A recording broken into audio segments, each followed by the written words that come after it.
সংগঠিত ক্ষেত্র খুব কমে গেছে, এখন বেশিরভাগই অসংগঠিত ক্ষেত্র। এবং পুঁজিবাদের আক্রমণ এত সর্বাত্মক এবং এত ভয়াবহ, মানুষ শোষণ এত বেড়েছে, মানুষের জীবন জীবিকা সংগ্রাম আরো তীব্র হয়েছে, যার ফলে সংগঠিত ক্ষেত্রগুলো ভেঙে গেছে।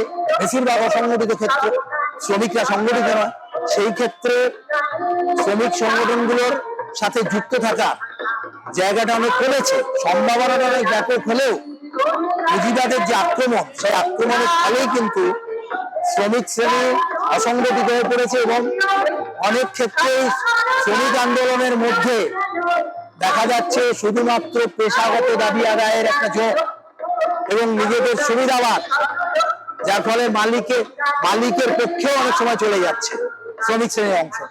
এবং শ্রমিক সংগঠনগুলো সবাই, তারা তো শ্রমিক স্বার্থে কাজ করছে না।